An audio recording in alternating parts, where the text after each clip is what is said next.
everything about you.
Everything about you.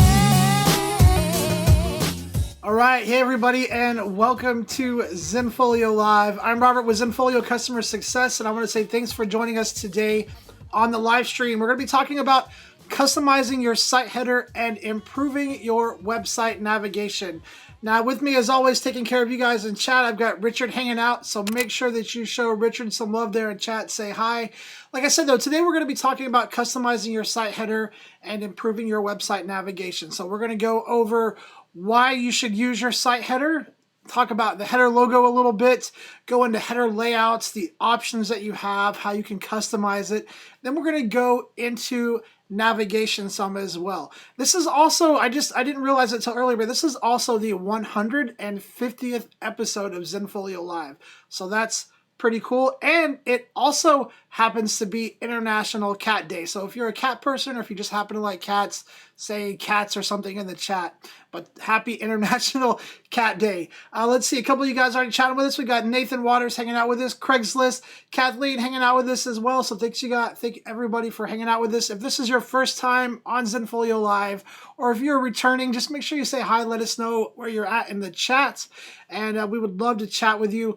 And as always, as I'm going through this, I'm going to be answering your questions live. So whether you have questions about what we're talking about now or just questions about Zenfolio in general, make sure that you get those in the chat so I can get those answered live for you. We've got Vlad and Blair jumping on there and saying hi. Blair said it's his first time here. Hey, Blair, thanks for jumping on and hanging out. If you're not subscribed to our YouTube channel, make sure that you click that subscribe button. Guys, if you didn't know, we do live streams actually twice a week. So Tuesdays we do site reviews, and then every Thursday we do Zenfolio Live. So if you're not subscribed to the channel, make sure that you click that subscribe button. All right. Let's see. I think I got all of my announcements out of the way. International Cat Day, yes. 150, yes, absolutely. Okay, got those out of the way. All right, guys, let's jump into today's topic. So we're going to be talking about customizing your site header. Now first, I kind of want to talk about why you should use your site header. And let me show you where this is at. So this is going to be in your website where you can customize it. Zenfolio websites on the homepage have a couple of different navigation options, and then your website as a whole, you can use your site header or your footer. So let me show you what those are, where they're located, and then I'll kind of talk about why I recommend using the header. So what we're going to do that is we're just going to hover over website right here. And then I always like to open things up in a new tab when I'm working in different areas in Zenfolio. So what we're going to do is right click on customize website and just open this in a new tab. That way I have two tabs open and I can kind of jump back and forth like this as I need to when I'm working on my site. This is how I recommend doing it. It makes it a lot easier for me and a lot faster. That way I can just jump back and forth through here. All right. So now that we have customized view opened up here, let's talk about the different navigation options that you have in Zenfolio, your site header, your site footer, all of that stuff. So I'm on my home page, and the first thing we're going to do is go to options right here. And then if you look at page elements, it's going to tell you what you're using. And right now you can see that my page header is set to hide, my page footer is set to hide, but my homepage logo and homepage menu are set to show. So what I'm going to do is I'm going to go ahead and show all of these so you guys can see the different ones, and then I'll explain why I personally recommend that you use the site header. So let me go ahead and just turn those on and click apply down here. And now this is going to look probably pretty messy. There's going to be a couple of menus showing. So right up here up top, we have my header menu. And then this is actually the homepage menu. And then if we scroll down to the bottom, this little menu down here is the footer menu. So the homepage actually has 3 menus that you can show on the homepage. And the position of the homepage menu is going to vary by the layout that you're using. So if you go to layouts really quick, you can kind of see here where that homepage menu is going to show up. It will show you right here. All right. But today we're talking about the header menu. So I recommend using the header menu because you can use it on your homepage as well as the rest of your website. And that will keep your navigation looking exactly the same no matter what page your clients are on, which is going to make the navigation experience of your website much easier, because if your menu switches from page to page, or if you're using your homepage menu and it looks totally different on another page, those slight little changes can be a little confusing to first-time visitors or people just trying to navigate your site. And so anywhere that you can take confusion out of the equation and make it easier for your visitors to navigate your site, it's just going to provide a better experience overall, which is hopefully going to lead to more clients and longer people staying on your website longer. So how do we get that header menu just showing up on our homepage here and not using all these others? Well, we're going to go back up to options right here, and we're going to just set the page footer to hide. We're going to hide the homepage logo and the homepage menu as well. And then we're just going to click the apply button down here. Now, as Terry Hatcher is saying, that's a great point, Terry. The header menu does not show up on pre-order. So if you use pre-order, there's actually no menus that will show up on pre-order, which is why if you've ever watched a Zenfolio Live where I've talked about pre-order, and I'm going to go into that, I always recommend having your pre-order pages open up in a new tab, and I can show you how to do that here in a little bit, Terry, but that's a great point there. But back to the homepage here. So now we're using just this page header. So the nice thing about this is if I go to any one of my other pages, aside from pre-order, that header menu can show there. So if I go to portfolio and I click on engagements, as long as I have this set up to have the header menu showing, which I do right here, then that header menu is going to show. And it stays looking the same, which is going to provide that consistent navigation experience across my site. So that is definitely what I recommend. But now let's talk a little bit about your header logo up here really quick. So the next thing that we're going to talk about is getting your logo up in the header. Now, before I go into talking about the logo, if you look below this video in the description, in the resource links section, there is a link that says Zenfolio Live Downloads. And if you go on there, you can actually download a custom logo guide that will show you all the different places in Zenfolio where you can upload your logos. It actually gives you size information, and it includes Photoshop templates for all of the different logos as well. So definitely a resource that if you don't have that, make sure that you click on that and download that.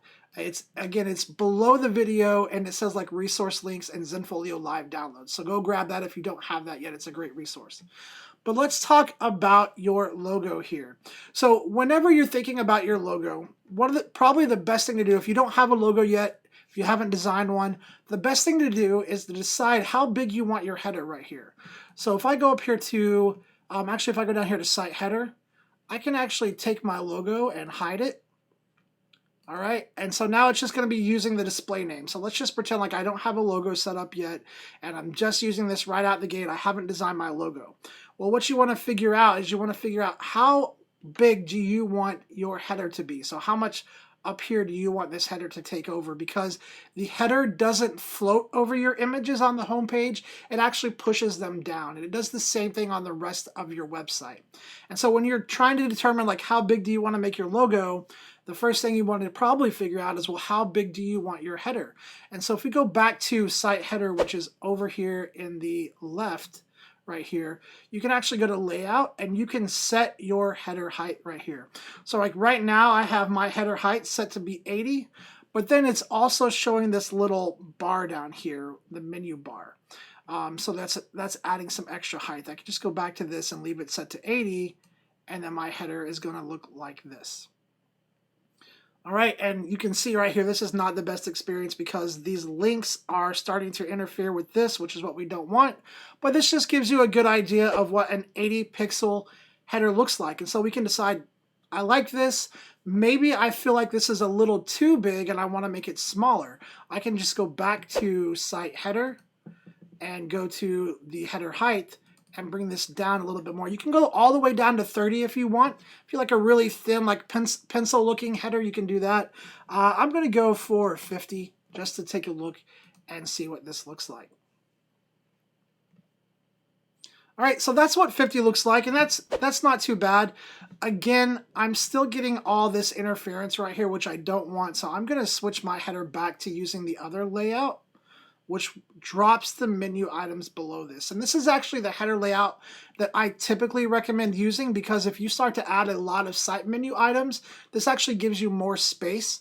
Not that I recommend adding a lot of site menu items, but it gives you more space because it floats your logo over the top of the site menu. So let's go ahead and just apply that and get this back looking like this. Okay, so now that we have our header height kind of set up, we're liking the height of it. Now if we're creating a logo, we can go ahead and we know about what size we need to make that logo. So I actually have Photoshop open up because I want to show you guys something really quick about logo creation. Now, please do not, if you actually go ahead, if you want to make fun of my logo design, go ahead. This was just something I threw together really quick. As you can see, generic photography, blah, blah, blah. And what we're going to do with this is, this can be my logo here.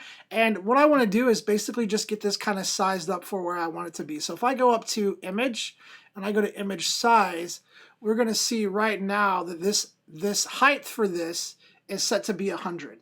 And we set our header height to be 80. So I could go ahead and drop this down to 80 if I wanted. So I can go like down to 80. It's going to set that image size down to that 80 pixels and I can export it. But the other thing that you can do as well is the header actually lets you auto adjust your logo based on the header height. So you can do that as well, but it's nice to have an idea of about what size you want your logo when you're creating it, and about how you want your header to look. So like right now, this logo, if I go back, is set to be 100 at 400 pixels wide. I'm gonna go ahead and leave it like that because I wanna show you guys this option. Now, in Photoshop, when you're exporting your logos and when you're creating your logos, make sure that you turn your background layer off. If you're adding text and stuff in here, you're adding anything, make sure that you do it all on separate layers and you turn that background layer off so that you have it kind of nicely cut out like this. That way, when you upload it and if you change your background colors, which we're going to be doing here in a little bit, that logo is going to float over the color and you don't have to worry about your logo sitting there as a nice, sitting there like a big ugly white block like I've seen sometimes. So just to show you guys the difference, what I'm going to do is leave that background layer on. I'm going to go up to File, and then I'm going to go Export, Quick Export as a PNG, and then I'm just going to export this on my desktop here, and I'm just going to call this, let me drag this down so I can actually read it. I'm going to call this logo with background, okay? And so this is an example of what not to do, just so you guys can see how this works. And then what I'm going to do now is turn that background layer off and go File, Export, quick export as a PNG, and this is going to export it without that background. So I'm just going to call this logo no BG, or no background, and then we're going to export that. Now, if you have an older version of Photoshop and you're trying to export your logo, you might need to go to File, and then I think it is called Save for Web right here. So it'll be called Save for Web. If you click that, you can actually go right over to this box that will pop up, change the preset to be a PNG 24, make sure that your background layer is turned off, and make sure that you check the box that says transparency, and that's how you'll be able to export that logo with the transparent background, so it actually floats over your header instead of having a white block around it. All right, so let's go ahead and just get Photoshop out of the way, and let's get these two versions of this logo uploaded. So the first thing I'm going to do is change my theme really quick, because if I have a white header, you're not really going to be able to see the difference between these two. So I'm just going to go here for a second and change it to this. Now, the theme controls the colors of your website. So as you can see, everything's black here. So now if I go down to Site Header, and we go to Logo, and I upload a logo file, and I'm just going to upload the logo with the background. So this is the one that we didn't cut the background out of. All right, I'm going to go ahead and upload that. And then while we're sitting here waiting for this to upload, there are some options here that you can look at. Scale logo will automatically scale your logo based on your header height. We're going to be playing around with that in a second. If you have your logo the exact size that you want and you plan on just kind of working your header around it, you can always choose this do not resize option, and that's going to keep your header logo the size that you actually created it and uploaded it at. So I'm going to set do not resize for now, and then we'll go ahead and just apply this.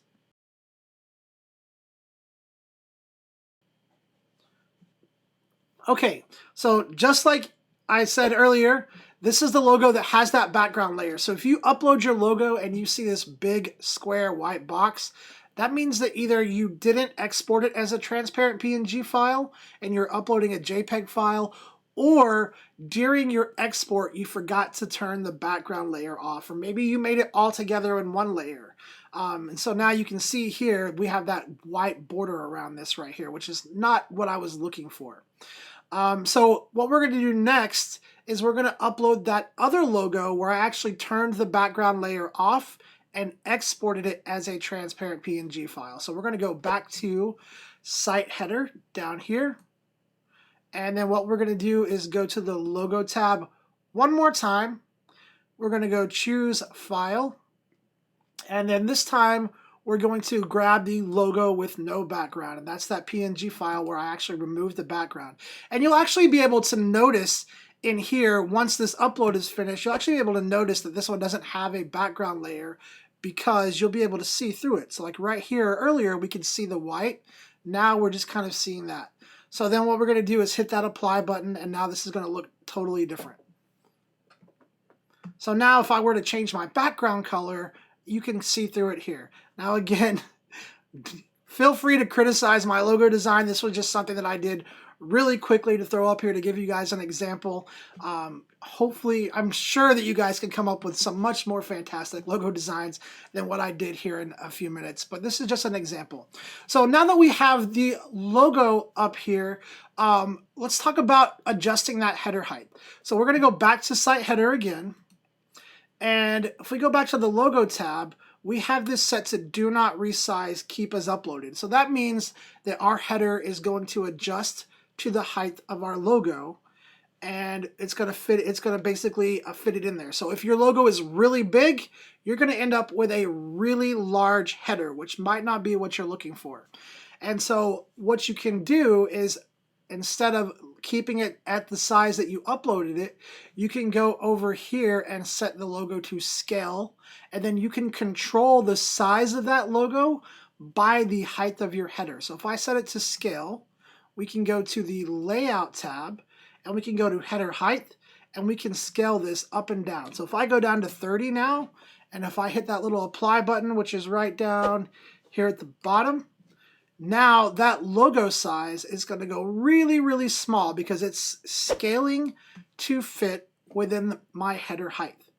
Okay, and so now what I want to do is I want to get my header height back looking the way that I want, but I don't want my logo to feel like it's crammed in there. So I don't want it to be right up against the edge of everything. So we're going to go back to header one more time. We're going to go to header height. I'm going to go ahead and set that header to be 80. And then we're going to go to the logo tab and we're going to introduce vertical padding. Now, right now that vertical padding is set to auto, which I'm not really sure how the auto option works because I didn't see any vertical padding being added. But we're going to go ahead and add some custom vertical padding, which is basically going to add a pixel amount of space above the logo and below the logo, whatever we put in here. So let's start out. I'm going to start out with 20 just to show you guys something really drastic. If I put in 20 pixels of vertical padding, you're going to see my header height get larger, but my logo is going to stay small and it now has that padding space between it right here. And so that's how you can start adjusting and playing with your header logo up here and getting this size the way that you want. So just going back again, going back to logo, going back to the vertical padding, let's add in 5 here. And if you want to not have your logo in the center, if you go to layout, you can actually, no, not layout, if you go to elements, you can actually change the position of your logo right here. So you can move it left, center, or right, all of that good stuff. All right, but let me show you what this looks like now that I've dropped that padding down to be 5 pixels rather than 20. So for me, this still feels a little tight in here. I want to see a little bit more space. So we're going to go back one more time and we're going to readjust it one more time. So we're going to go back to layout, logo, and we're going to do, let's try 15. Let's try 10. Let's see what 10 looks like. And that should get our logo pretty close. So that's about right for me right here. You know, maybe you want your logo a little bit larger. If you want it larger, now that you have that space, you just kind of increase your header height and get it to where you want. All right, that is the logo. That's how to upload your header logo. That's how to export out of Photoshop, kind of how to play around with it, get it sized in there the way that you want. And then as I showed you a second ago, you can change that position by going to elements and changing your logo position right here. All right, so what other options do we have in that header menu? So the other options that we have are what are we going to show? How are we going to show it? How's it going to be set up? And that kind of thing. So let's talk about that. So first of all, let's get that header logo back to center because that bothers me for some reason off to the left there. So let's go here. But then just talking about the other things that we have here, if you go to the Elements tab, this will actually show you all of the stuff that you have showing here. And so right now I have the search field showing, which is this little search field right here. And if you do not optimize your photos for search, if you are not sure if you want people searching, my suggestion is to go ahead and set that search field to hide unless you are actually optimizing and you want people to be able to do searches on your site. If you're not sure, if you're just uploading your client galleries and you don't really have things for people to search for, I would go ahead and hide that search just to keep this navigation up here nice and clean. Now the other thing that you can hide or show are your social media buttons right here. And when you click that, you'll notice it's going to give you a submenu over here where you can decide which social media buttons you want to show. Now the ones that are available are going to be based on what social media networks you've actually added to your Zenfolio account. And just to show you where you do that, I'm going to hop back into Zenfolio edit view, which is why it's so handy to have the two tabs opened up. I'm going to hop back here, and then we're going to go right over here to hover over my name, and you click on account.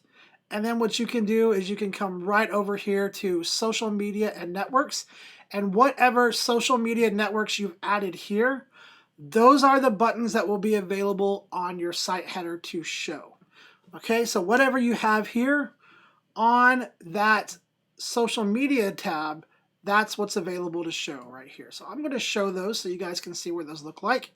and we'll just go ahead and apply those really quick. So I'm hitting apply at the bottom, and then you're going to see the social media icon buttons pop up right over here. Let me scoot this over. So they're right over here. And you'll notice that search bar kind of went away. That's because I hit it. All right. So the next thing that I want to talk about is if we go back to the site header, are the other options that you have. There's these layout options right here. Again, I usually recommend using this layout right here. If you have a squarish logo and you only are going to have a few site menu items, you can definitely go with layout A. I wouldn't recommend using layout A if you're going to have a rectangular logo, but if you're going to have a squarish logo or a circular logo, you can definitely go with layout A as long as you're conscious of your site menu items and you keep them very condensed and minimized. If you're going to have a lot of site menu items, if you're going to have a rectangular logo, definitely want to be going with layout B right here, as that gives you the most space on your header. All right. Okay, so now that we've gone through the layouts, we've kind of talked about the different elements right here. You can change your menu alignment, all of that stuff. You can set it to hide and all of that stuff. The other thing that you can do is you can actually control the colors that are on your site menu. And you can control the size of this text right here as well. So you can control the size of this text, you can control the colors, you can control a lot of this stuff right here. Now, I have a lot of site menu items on here. I would not recommend having this many. If the more you can dock underneath drop-down menus, the better. So if you're going to have a lot of site menu items, you want to kind of dock those up underneath drop-downs. And we'll kind of go over that in a second. Right now, I'm just kind of cleaning these up just to get some of the stuff that I don't need off of here so that there's not so many menu items showing all over the place. Let me just remove a bunch of these right here. And let's see, let's remove that. And let's remove this. All right. So I would recommend trying to keep your site menu as condensed as possible and as in logical order as possible. And we're going to go over that here in a second. Let's talk really quick about the colors, customizing the colors. And also, guys, too, if you have questions, make sure that you're getting those in the chat. I'm going to come back after I kind of get through all of this and then address your questions, unless, of course, Richard has already answered you, but I'll go back and answer the questions as well. So make sure that you're getting those in the chat. But let's talk about how to control the color of your site menu item up here.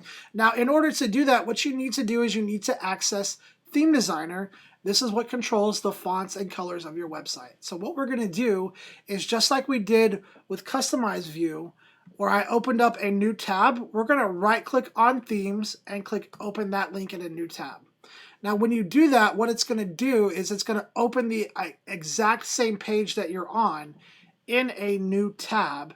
And then in this new tab, you're going to go back up to Themes, and you're going to click on Edit Theme right here like this. Now, if you can't click on Edit Theme if it's grayed out, you're probably using an older theme that was never meant to be customized. You can create a customizable copy of it. All you have to do is when you go to Edit Themes, if it's grayed out, go to More and hit Create New. And if you do a search on our YouTube channel for Theme Designer, I go into that and I'll show you how to create a new theme. In fact, I think I did a live stream all about creating your own custom theme, so you should definitely check that out. It should be on the channel. Just search for Theme Designer, custom colors, something like that. Or if Richard knows the link, he can do me a favor and throw that out in the chat as well. Okay, so I have these three tabs open. Edit View, Customize View, and now we have Theme Designer here. And so what we're going to do in Theme Designer is we're going to go to the Style tab, because this is where you customize your header. So we're going to click in here, and then I'm going to get myself out of the way so you guys can see all these options. So let's just say that we want to change that main color of the header background right here. So if we go click on this, if you look over here, there's a couple of different options. Right here's the background color. You can add an image, you can add a gradient, you can do a lot of different things. So I'm going to click on the color, and we're just going to grab whatever color we want to grab. Let's go with this crazy looking blue right here. So we're going to do that and hit done. And then what we're going to do is just click save. So after you do that, what you can do is you can hop back into that previous tab. And then what you're going to want to do is hit refresh on your browser. If you're in Google Chrome, I think it's Command R. If you're on a Mac, if you're on a PC, I think it's Control R. But now you'll be able to see the change that you made here. So you can control that color right here. You can change that color to whatever you want. And if you'll notice, since my logo is a transparent PNG file, it actually shows through and we don't see that white block here. So that's why it's so important to do the transparent PNG file so that if later on you want to change your website, you're not stuck with a logo up there that you now have to update because you didn't do it as a transparent PNG file. All right, so you can change that background. Let's go back to Theme Designer, which is in that previous tab. And let's say that we want to, maybe we want to change the color of this menu bar right here. So here's the menu bar. You just click right on it. And then if you go down to background, you can change that color. Let's make that something really crazy like, I don't know, some kind of off pink. All right, we're going to make it that color. What other options do we have in here? Let's see. If we click on this, you can actually go to the menu items and you can change the menu items color. Maybe we want to make those menu items, I don't know, maybe a green, maybe a red, probably none of those, maybe a black. Make them black. All right. If you want to change the line spacing of these a little bit, you can do that right here. So you can go here and you can change that line spacing. Now that's not going to change the space between the menu items, but it is going to change the space between the letters right here. So you can do that. You can bring them back. You can change the font. If you want to change the font, you can change the color of the text. I think I already showed you guys that. Let's see, what else can you change here? Drop downs. You can customize your drop downs as well right here. So if you have a drop down menu, you can come down here. You can change that background color if you want to do that. I'm just making this really ugly because I want you guys to see all the options of how you can kind of get in here and customize this stuff. So you have a lot of options that you can do. Now, once you've kind of done this, you're going to hit save. And then you're going to jump back to that previous tab and then do a Command R or refresh. And then you should see the changes that you made take place right here. All right, so now that I've gone and made this really nice and crazy looking, if this is what I wanted to use for my website, the last thing I would do is go ahead and hit publish here and make those changes live to actually go out to my website. All right, so the final thing that I want to talk about really quick is just your navigation. You want to make sure that your navigation here is really simple. You don't want to overload people with a bunch of options in here. So like if you have a portfolio, you can build a portfolio drop down. But basically what you want to set your navigation up is you want to create a path for people to follow, specifically visitors to your site. So most people go left to right, so I would go your most important menu item that you want people to visit to first here, and then kind of build a path that you want them to follow. Now for drop downs, if you want to create a drop down, you're just going to come over here, say new site menu item, call it whatever you want to call it. I'm just going to call this drop down example. Hit enter on your keyboard. You're going to say show a drop down menu. Hit update. Then you're going to hover back over that, hit the plus button, and then you can start linking to things. So maybe this is for your portfolio. So maybe I'm link to portraits and hit enter. And then this time I'm going to go to a group, gallery, or collection. And we're going to go in here and just grab a gallery. So I'm expanding the group and actually going right to the gallery to link to it. Now the benefit to doing this is this lets people get directly to what they're looking for faster, because now they can go to that drop down, and if you have a lot of options in there, they can see what options they have for a portfolio or whatever, click on it and go directly to that. You can also drag options into a drop down. So if I just get rid of this for a second here, if I go to this drop down that I've already created, and let's say I want to go ahead and get my weddings in there as well, I can expand that, and then let me just remove this wedding since we already have it in there, but I can expand that option, and then I can grab any site menu item that I have by the dominoes and drag it in there, and then it'll become a sub menu item of that drop down menu. All right. Now, back to what Terry was saying about your navigation not showing up on your pre-order.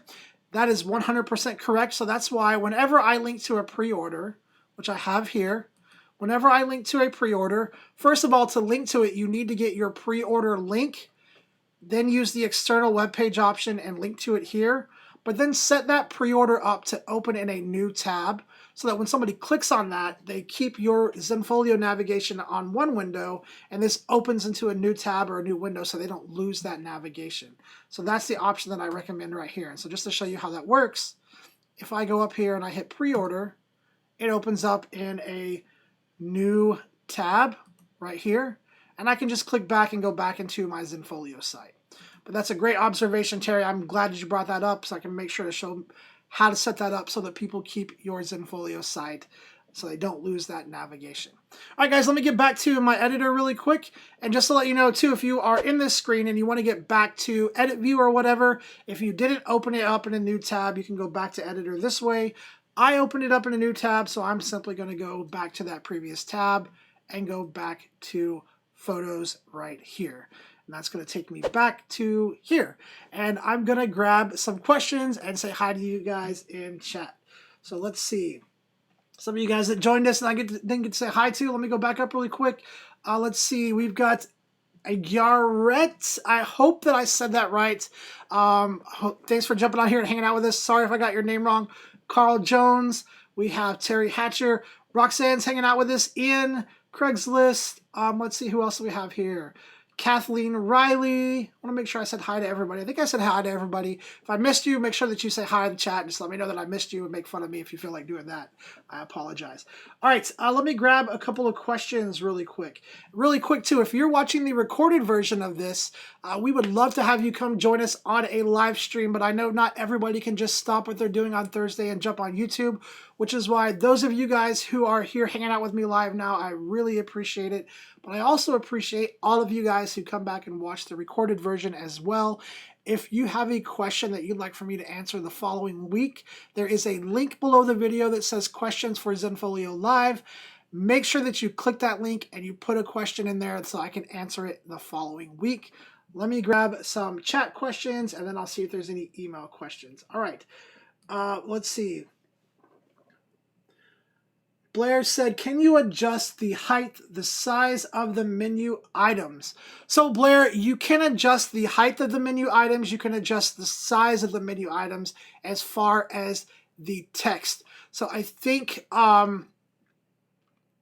that's what you're talking about, Blair. If that's not what you're talking about, let me know in chat. But you can adjust the size of your menu items just by changing the text. So I'm going to jump back into Customize View and show you how to do that.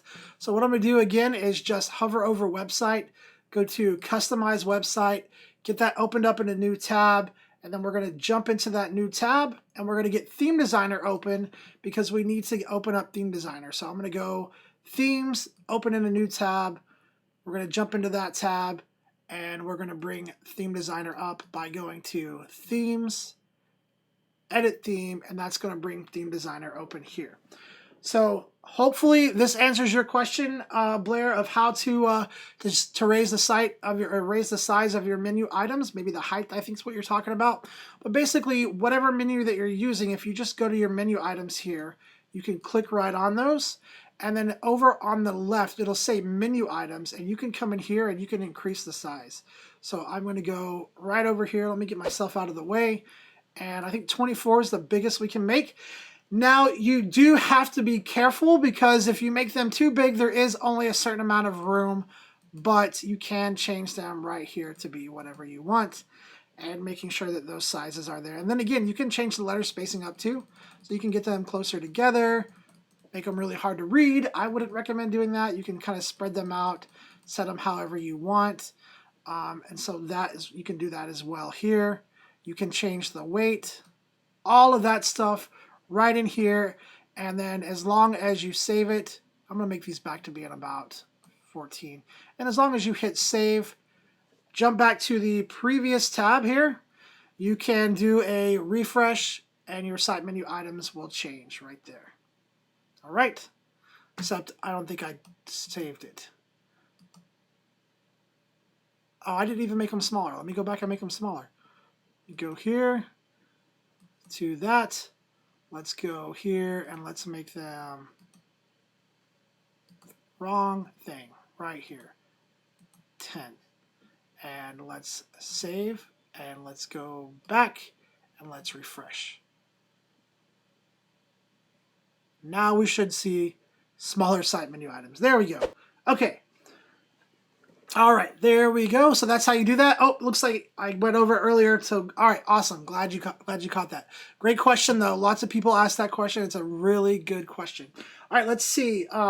Jessica said, how do you change the pictures in the slideshow on the homepage? I don't remember how to do that. Hey, Jessica, so the pictures on your homepage slideshow are basically controlled by whatever gallery that you link them to.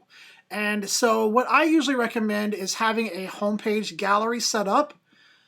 And so basically this, you just create a new gallery, or if you don't have one, you create a new one, or if you have the one that was in there when you created the account, you can use it. But basically create a gallery, call it homepage if you don't have it. And then in Customize View, which I have opened up in that previous tab, so let me jump there. In Customize View, you're going to go up here to Background Content. And then you can select whatever gallery you're using. So right here you can see I have two. I have homepage 1, I have homepage and homepage 2. So what I'm going to do really quick is let's just go ahead and select this one. And then go ahead and update this. And then all you have to do to change the images out is go to that gallery on edit view here. So that was homepage 2. So if I go down here, you can go to homepage 2. Go to that gallery and either add in the new photos that you want to add, or go in here and remove photos that you don't want to use.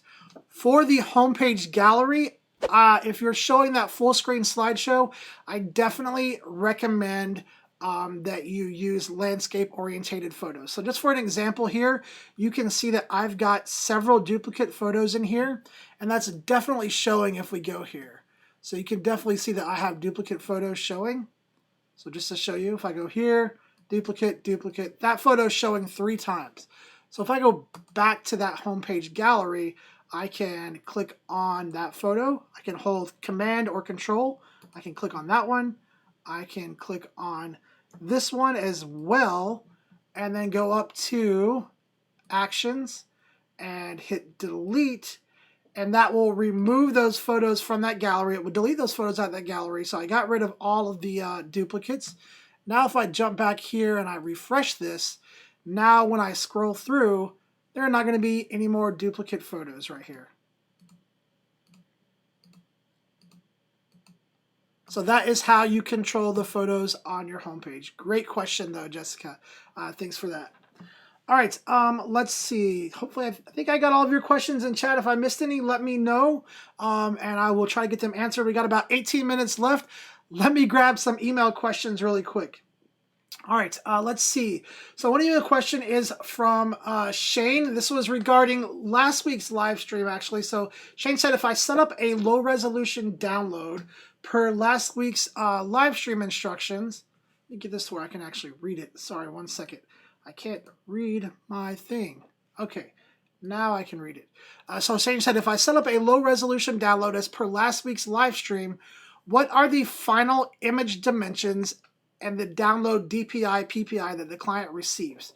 All right, and this was asked on our questions for next week, which that link is below the video description. You can check it out. That's going to go to our Zenfolio forums.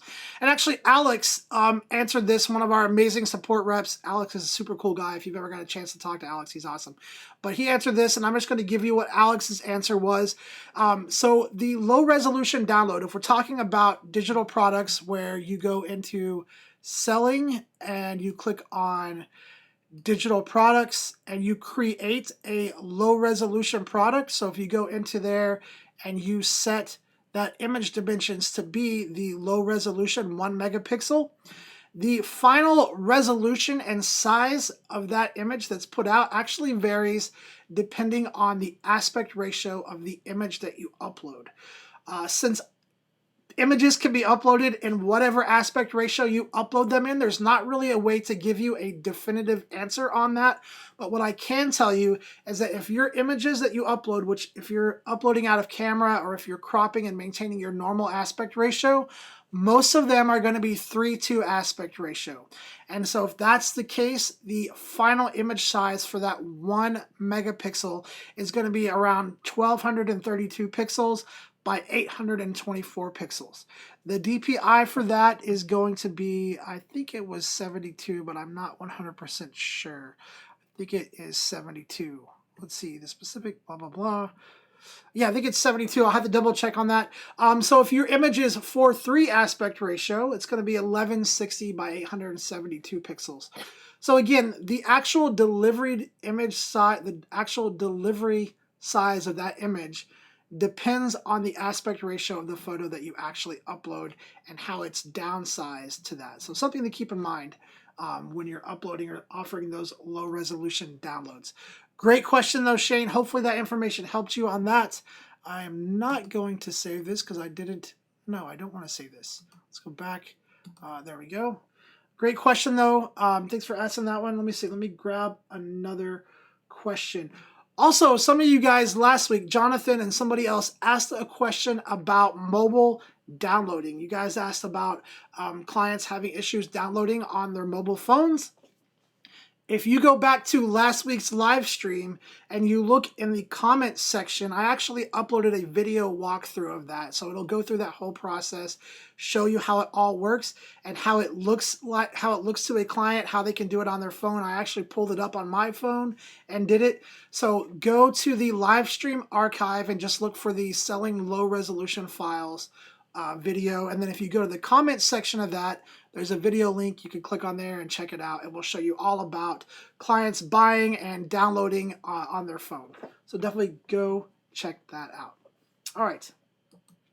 Let's see. Blair says, is there a recommended size for your homepage photos? Depending on what you're using, I recommend you make sure that you're using, if you're using the full screen slideshow, you're going to want to make sure that you're using all landscape orientated photos.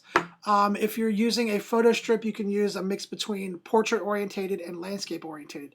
But as far as a recommended size goes, I would look into probably using our display image sizes. So if we go in here and I click on details, if I click on access, let me just get this out of the way.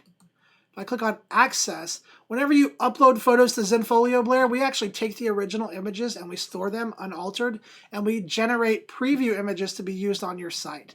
And those sizes can actually be seen right here. And so if you're asking me what's a recommended size, I would probably shoot for one of these right here, maybe the extra, extra large or the extra large, because that's going to be the largest size that is going to be shown anyway. And so this is probably what I would go right here with one of these two here. And again, you can find those sizes if you go to access, display size right here, it will tell you. But like I said, anytime you upload photos to Zenfolio, we never show the full resolution file on your website. We take it, we store it unaltered, and then we generate web resolution sizes to be used on your site. And these are the sizes that we generate. All right, guys, let me grab a swig of coffee really quick. Great questions coming in, though. Keep them coming. We've still got about 13 minutes left, so make sure that you keep those questions coming, and I'll get as many of them answered as I can. Let me just refuel here really quick.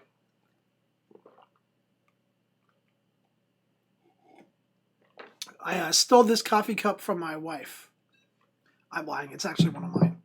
All right. No, it's really one of my wife's coffee cups. All right. Let me grab another question really quick. Let's see. What color space should I be using? You know, this is a great question. I get this a lot, especially when I'm talking to new users. I would recommend working in SRGB. And the reason that I say work in SRGB color space is because that is what almost all the monitors are going to use. Whenever you upload a photo into Zenfolio, we're actually going to, the display image sizes are actually going to be in sRGB color space. Whenever your photos go to the labs to be printed, that's what the labs actually work in as well, as sRGB color space. So what you want to do is make sure that you're working in that sRGB. Check your camera, check Photoshop, check Lightroom, make sure that all of your working color spaces are set to that sRGB.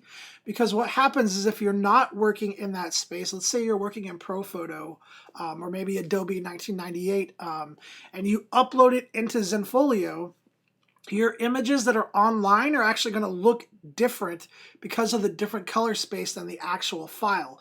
So what happens is you upload something in ProPhoto, we store the original image and maintain that ProPhoto, but all of the display images that your clients see online are going to be in sRGB. And so when they're on the website looking at that, and then they buy that print or they buy that download and they download it, it's going to look a little different because they're going to be getting the original image that's going to be back in that other color space. And so my recommendation is to keep things consistent across the board and make sure that you're working in sRGB color space. Great question though. Let's see. Next question here says, how do I know how large I can print? And if my images won't be large enough to make a big print, how do I keep them from being ordered in that larger size? So this is a really good question. I'm not going to have time to go into all of it, but one of the things as photographers that it's important for us to know is how large can we print? What's the biggest image or biggest print that our image files are capable of producing? And a really good way to determine that is just to do some quick math. If you go down here to your image dimensions, so if I click on a photo, you can actually go to details and hit info. You can actually get your image dimensions right here. All right, so you can get image dimensions. And then if you want to know how large you can print this, take each dimension and divide it by 300. And that's going to tell you the largest print size that you can make at the absolute best quality. Now, some of our labs will go down to like 200, some will do 150, which gives you more space.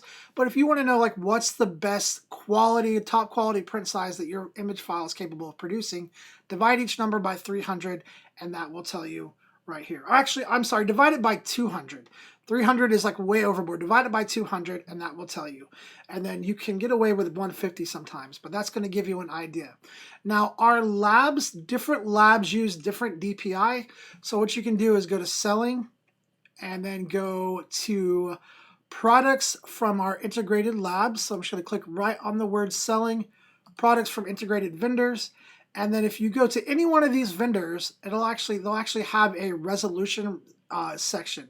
So if I scroll down right here, minimum recommended resolution right here. And if you look in here, this will actually tell you right here. So for the best results, make sure that it's large enough to print at 250. So actually, MPix, is this MPix or MPix Pro? This is MPix. So actually MPix recommends 250. So if you want to know the best quality print for MPix, you divide those dimensions by 250. But they will go down to 100, and that will give you your sizes here. And you can get this information from each lab. So again, you just take the image dimensions and divide each one by the DPI requirements of the lab or the PPI requirements of the lab, and that will let you know how large you can actually print that file.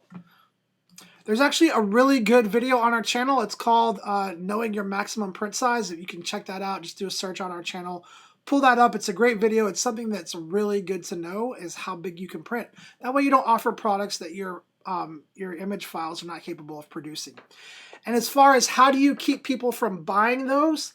Well, if you know how large you can print, hopefully you're not offering products that are larger than your image files are capable of producing on your price list. However, if you go into a price list, our price lists are actually smart. So we have options in here that you can actually turn on and off. There's an option called automatic order approval, and it's usually on by default. So it's under price list settings. It's right here. This option is actually on by default. It's going to be off by default, which means any order that your clients place, you have to approve the order. Now that also means that your clients can order any products that you have on your price list, because as a photographer, you have the option to look at the order, and if you need to replace image files with larger resolution files, you can. If you turn this off, or if you turn it to approve all the orders automatically, then if the image file that you uploaded is not capable of producing that print product, your clients will actually not even see that product as an option. So turning it off will prevent products or photos from being purchased at a print size that they're not capable of producing. Hopefully that answered your question. Let me grab some water. My voice is getting a little raspy, guys. All right. Okay, great question though. Let me go ahead and get back to my account here. We're just gonna get back to photos. We've got about 6 more minutes left, guys. Make sure that you get your questions in the chat. I'm gonna try to grab as many more as I can. Next question says, how to create a canvas. I'm not sure exactly what you mean if you want to create, so I'm not sure exactly what you mean how to create a canvas. If you're asking how do you buy a photo as a canvas print, that's going to be in your account. You just go to any of your photos, and then you go to actions. You can say buy products. It's going to take that photo and load it up in our shop here. And this is if you're buying it yourself. You can go to a specific vendor if you want. And then if you go down to home decor, you can see canvas prints right here. And then this is where you can go and you can buy that print or that image file as a canvas print. So like, let's say I want to do a 16 by 24. And then if I need to crop, I can crop. I can change the canvas sides. So there are some other options here. We can do black sides, white sides, mirrored sides, extend the image to the sides, whatever options you want. Then you just add that to your cart. Now, if you're wanting to make a canvas print available to your clients, you just simply need to add that canvas print option into your price list and set it up and price it accordingly. If you're not sure how to do that, just go to our channel, look up creating a price list from scratch.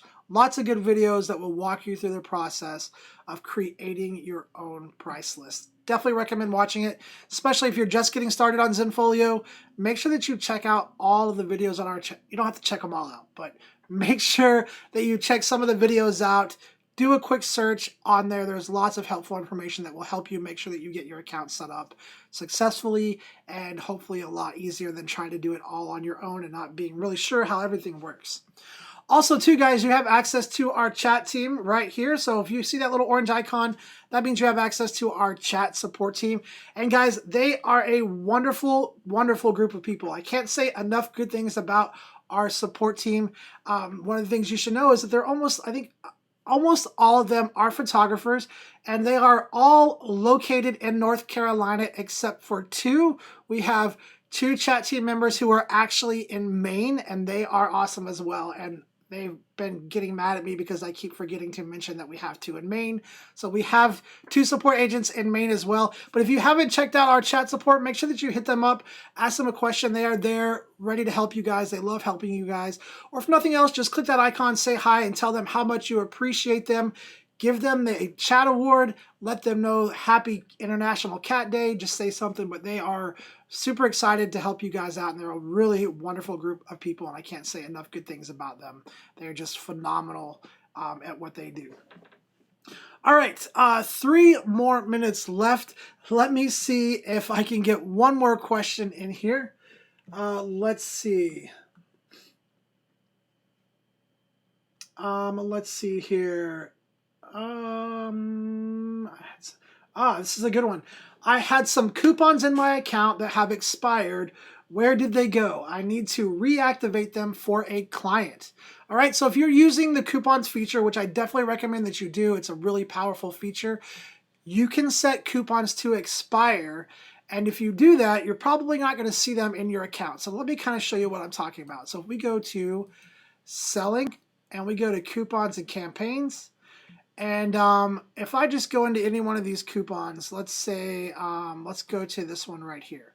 If I go to this coupon and let's say that I set its expiration date right here, to be, I don't know, let's do the 6th, and I hit save. Oh, I can't set that. Can I not do that? What is this? Please enter a valid expiration date. So I can't backdate this. Okay, so I can't backdate this. So let's just say that that expired. And so now if you'll notice, if I click deactivate, this is kind of the same thing as the coupons expiring.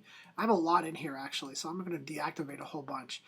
But now if you'll notice, if I come here, I can't see those coupons anymore. Well, up in the top right corner, there's actually a button that you can click that says show inactive. And now those coupons that I have deactivated will be in here. So if I just deactivated them by clicking the deactivate button, I can click reactivate here to bring them back up. Or if they expired, you can actually click on the coupon, go down to the expiration date, and just change that expiration date to whatever it needs to be, hit save, and then that will also reactivate that coupon and bring it back to where you can see it. So it's all a matter of just making sure that you click that show inactive so that you can see all of your coupons. Then you can go down through there and you can reactivate if you need to reactivate those and get those back out to a client. So it's a great question for sure. I've had lots of people ask that one as well. Let's see. 54 seconds left. So I want to say thank you guys to all of you who came on here and hang out with me today. I really appreciate you guys. Let's see. Ian, Blair, Craigslist, Kathleen, Jessica, Terry, Roxanne. Make sure I don't miss anybody. Craigslist. I said Craigslist. Thank you guys so much for hanging out with me today. Hey, don't forget we do Zenfolio Live every week and also Site Review Tuesdays every Tuesday. Make sure this week, this weekend, today, tomorrow, sometime that you go out and you do something nice for somebody, that you be a voice of encouragement, that a force of positivity in this world, and that you help somebody out, you inspire somebody, you encourage somebody, and I hope that you have a safe and wonderful weekend, and I will see you guys all again next week. Hey, thank you guys so much for hanging out with me today. If you're not subscribed to the channel, make sure that you click that subscribe button. And if you're watching the recorded version of this and you'd like to learn more about Zenfolio, I recommend watching some of the videos that you should see popping up on your screen.